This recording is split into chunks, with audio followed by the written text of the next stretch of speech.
Bom dia, meus amados irmãos. A graça e a paz do Senhor Jesus, louvado seja sempre o nome do Senhor. A vida é uma plena dependência do Senhor, sempre. Na verdade, nós precisamos do Senhor todo o tempo, porque Deus criou tudo, mas não abandonou as coisas. Deus criou tudo e continua sendo o Senhor, governando todas as coisas com graça, com misericórdia, com poder, com justiça. Ele é Deus o tempo inteiro, ele é o Senhor. Assim, o apóstolo Paulo, no capítulo 1 de sua carta aos Romanos, versículo 9 e 10, diz o seguinte: Porque Deus, a quem sirvo em meu espírito, no evangelho de seu Filho, é minha testemunha de como incessantemente faço menção de vós em todas as minhas orações, suplicando que, em algum tempo, pela vontade de Deus, se me ofereça boa ocasião de visitá-los. Bem, a primeira coisa que ele diz é que ele está ali para servir a Deus. Essa é uma consciência muito importante que percebi que nos nossos dias tem desaparecido por causa desse fenômeno que são as denominações. As pessoas têm servido muito mais a uma denominação do que o próprio Deus. Até pastores, inclusive, se tornaram profissionais do púlpito. Eles distribuem seus currículos procurando emprego nas igrejas.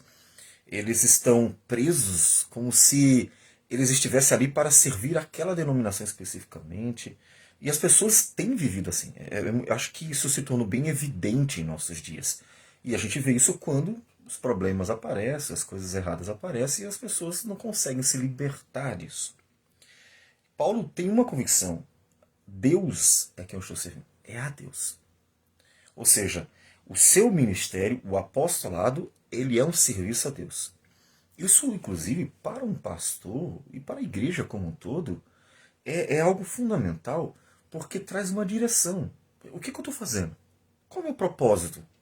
Um pastor que pensa que está servindo a denominação, ele resume a sua vida ministerial a isso, ele vai entender que o seu propósito é encher a denominação, e aí ele vai fazer de tudo. E por isso que pastores abrem mão da palavra de Deus para fazer coisas absurdas para encher uma denominação. E assim por diante. Mas quando você tem a certeza de que está servindo a Deus, você vai pedir direção a Deus. Deus, para onde eu vou? Onde o Senhor quer que eu vá? Não é um emprego. Então, não é onde paga mais, ou mesmo onde eu acho melhor. É onde eu tenho certeza que Deus me quer lá. Senhor, tu me queres onde? Onde o Senhor quer que eu sirva? Onde o Senhor tem um propósito para a minha vida?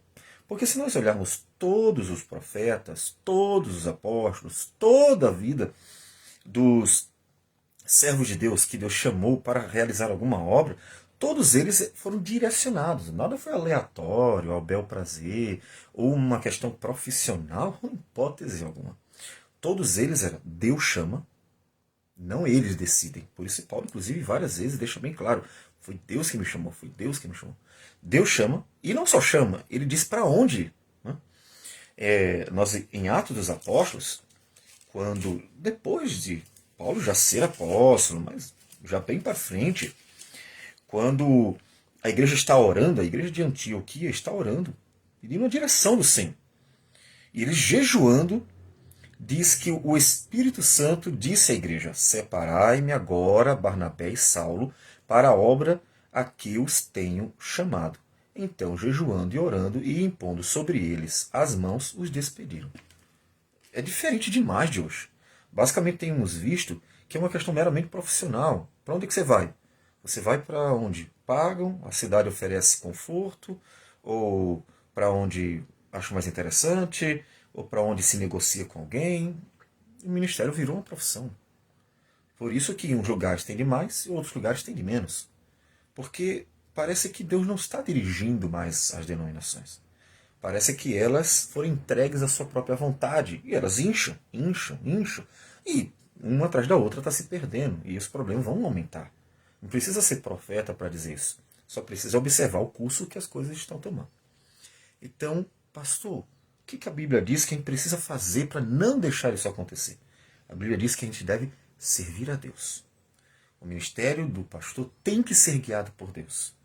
Temos certeza absoluta, Deus nos trouxe aqui. Foi debaixo de 1 ano de oração. Senhor, onde Tu queres que a gente sirva? Onde o Senhor quer dirigir nossa vida? Para onde o Senhor quer nos levar? Deus, sem a gente ter feito nenhum tipo de negociação, nenhum tipo de jeitinho brasileiro, Deus foi dirigindo as coisas. Deixamos. E aí aconteceu a gente chegar aqui. E assim tem que ser com todos os pastores. Tem que ser uma coisa direcionada por Deus. Porque pode aparecer inimigo, adversário, pode ser o diabo que for. Deus vai continuar cumprindo sua vontade. Porque ninguém pode impedir a vontade de Deus. Não é a gente, é Deus. Então isso é importantíssimo. Você quer ter certeza que vai fazer a vontade do Senhor? Você quer realmente servir ao Senhor? Então pare de tratar o ministério como profissão. Ministério não é profissão. Ministério é um chamado de Deus para cumprir a vontade de Deus, para pregar a palavra de Deus, onde Deus quer e como Deus quer.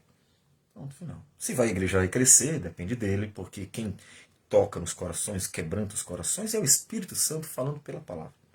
Se as coisas vão fluir de um jeito ou de outro, não depende de nós, não é nosso papel direcionar isso. Nosso papel é apenas um: pastorear as ovelhas de Cristo como Cristo ordenou. Como diz 1 Pedro, capítulo 5, de 1 a 4, como diz Atos, capítulo 20, versículo 17 até o fim, como Paulo nos ensina na sua palavra, lá em Atos Apóstolos, dizendo aos presbíteros que deveriam pastorear desse jeito. Então, como devemos fazer? Desse jeito. Pregando a palavra com fidelidade, sem abrir mão, não trocando ela nem por tradições, nem por filosofias, nem por regimentos, nem por nada. Tudo que se deve pregar é a palavra de Deus. É ela o poder de Deus para a salvação. É ela o evangelho que converte os pecadores pelo poder do Espírito. Então, veja que Paulo tem essa convicção. Porque Deus, a quem sirvo? Sempre ele diz isso às igrejas. Porque o pessoal estava sempre colocando em dúvida o seu ministério, porque ele foi um apóstolo tardio. Né? Ele não esteve com Jesus durante os 3 anos do ministério. Então, os engraçadinhos, de vez em quando, apareciam, colocando dúvida no ministério dele. Então, ele está sempre deixando claro, eu estou servindo a Deus. Eu fui chamado por ele, eu estou pregando o evangelho que ele revelou a mim diretamente, e assim por diante. E isso deve ser aplicado às nossas vidas. Temos que servir a Deus. Então ele está ali servindo a Deus. E veja, o que é o propósito dele? Pregar o evangelho, no evangelho de seu filho. Ele está totalmente centrado no evangelho. Então, qual é, a pessoa pensa, né, o sucesso do ministério? Esquece a palavra sucesso relacionada ao ministério. Porque ela não é coerente com o ministério pastoral. Ela não se encaixa. Qual é o propósito do ministério pastoral? Né? Ele deve estar centrado no evangelho. Então, o propósito dele é glorificar a Cristo, pregando Cristo, que é a salvação dos pecadores. Então veja que ele está centrado no evangelho. Paulo não se perdeu com tolices, que inclusive ele vai dizer para os jovens pastores, né, o Tito, o Timóteo, para não se perder com uma série de falácias, de bobagem e de tagarelice, porque as pessoas se perdem com coisas que não são de fato o propósito de Deus. O homem tem uma vã curiosidade. Eu gosto muito dessa expressão usada pelo Catecismo Maior de Westminster, essa vã curiosidade, né? Que é aquela coisa de querer estar debulhando o que Deus não nos deixou revelado. Então, ele está centrado no Evangelho. E Deus é minha testemunha de como incessantemente faço menção de vós. Aí ele entra no outro ponto. Então, observe uma coisa. A vida do apóstolo Paulo está centrada no Evangelho, então pregação da palavra, e ele vivia pela oração. Então, vocês vão observar que ele está sempre mencionando as duas coisas, né? A palavra e a oração. A palavra de Deus, que deve ser pregada com fidelidade, e a oração, que é exatamente a dependência total de Deus. Ou seja, não é porque o orador é bom, aquele cara prega bem, aquele cara tem uma boa retórica, uma boa oratória. Tem gente que tem, sim. E é só fazer um cursinho por aí. Todavia, não é isso. Até uma pessoa semi-analfabeta ou mesmo analfabeta poderá pregar conhecendo a Escritura, mesmo que por meio do ouvir apenas. Ele ouviu a palavra pregada com fidelidade, gravou, e existe isso. Pessoas que ouvem, gravam no coração, o Espírito Santo opera, e essa pessoa, quando vai falar da palavra de Deus, fala iluminada pelo Espírito do Senhor, cheia do Espírito, e converte vidas. E às vezes um doutorzinho qualquer prega, prega, prega, e aquelas pessoas não se convertem. Porque não é para glorificar o homem, não é para enaltecer a retórica, a erudição e outras coisas mais que os homens possam ter. É para glorificar a Cristo. Por isso que em Coríntios o apóstolo Paulo disse que Deus usou as coisas pequenas, as coisas que foram desprezadas, para que ninguém se glorie, somente Deus seja glorificado. Afinal das contas, o evangelho é dele, o Espírito que opera no coração é ele, a obra da salvação operada na cruz do Calvário também é dele, tudo é dele. Porque dele, por meio dele, para ele são todas as coisas, a ele, pois, a glória eternamente. Então, por isso, o foco está na pregação, mas também na oração. A oração é nossa dependência, como diz o versículo 10. Em todas as minhas orações, suplicando que, em algum tempo, pela vontade de Deus, se me ofereça boa ocasião de visitá-los. Percebe a dependência de Deus?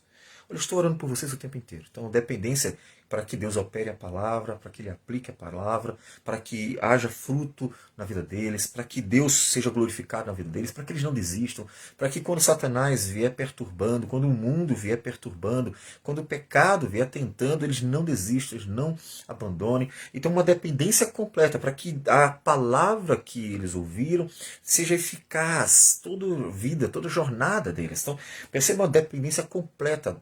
A obra do Senhor depende do Senhor, não do pregador.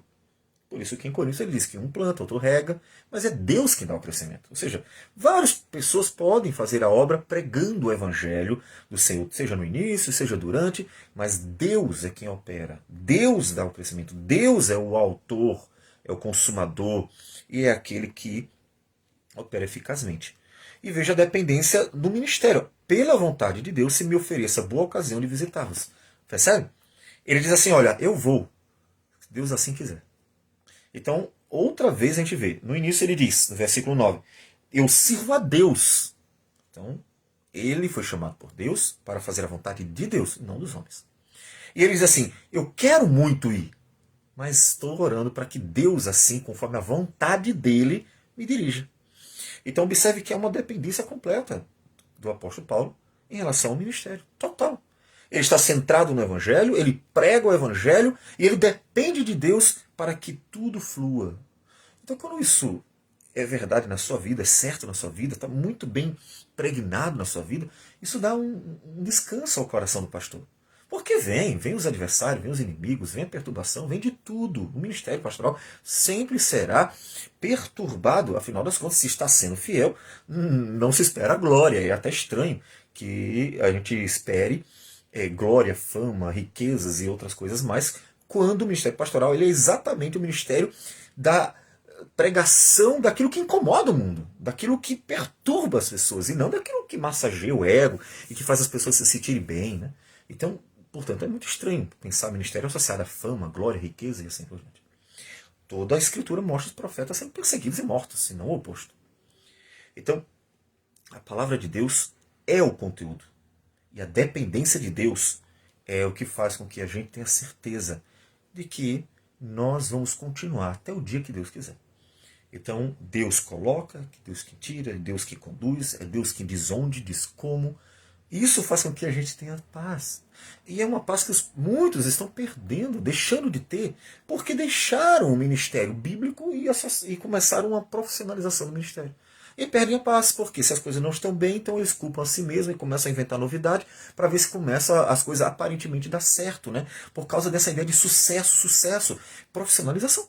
A palavra sucesso é nada mais, nada menos do que uma profissionalização do ministério. É uma demonstração disso. O ministério foi profissionalizado e as pessoas ficam comparando sucesso. Mas na verdade o que se espera é o contrário. A gente está esperando é ser morto por perseguição, a gente está esperando é ser perseguido o tempo inteiro, a gente está esperando é que as pessoas nos odeiem. Por quê? Porque a gente está pregando a palavra. Não foi assim com os apóstolos? Não foi assim com os profetas? Não foi assim com os mártires dos primeiros séculos? Não foi assim com os homens de Deus do decurso das gerações cristãs? Não foi assim com os puritanos? Não foi assim com os reformadores? Foi assim com todos eles. Por que eu vou estar esperando o contrário? A palavra sucesso não combina com o ministério. Então, no final das contas, viva na dependência do Senhor. A gente diz assim, e nós que somos ovelhas? Também. Porque a dependência de Deus não é exclusiva para o pastor, a dependência de Deus é para a igreja toda. A igreja toda tem que depender do Senhor. A igreja toda tem que esperar no Senhor. A igreja toda tem que colocar a sua vida no Senhor. Então, você quer ter certeza da direção do Senhor? Coloque tudo nas mãos do Senhor. De verdade. De verdade, não da boca para fora.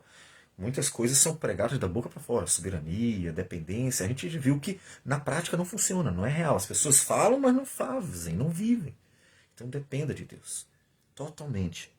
E Deus será glorificado conduzindo a tua vida na palavra dele. E assim, ele cumprirá a vontade dele e tudo o que importa é isso. Porque no final das contas, nós estamos participando da obra que é dele. E já é maravilhoso demais pertencer a ele. Vamos orar ao Senhor. Senhor Deus amado, muito obrigado por tudo. Agradecemos por tudo. O Senhor é bom e as tuas misericórdias duram para sempre. Pedimos que o Senhor nos ajude, como igreja, a sermos fiéis, perseverantes. Sempre aparecerão os inimigos, os adversários, mas, Senhor, a obra é tua, então glorifica teu nome, de forma que o teu nome seja engrandecido, Senhor Deus, em todo o tempo no nosso viver, na pregação, na dependência, no viver, ó Deus, cristão, na vida da tua igreja. Que o Senhor receba a nossa oração, nossa gratidão por tudo, e tudo isso em nome do Senhor Jesus. Amém, Senhor. Que Deus abençoe a todos e tenha um bom dia.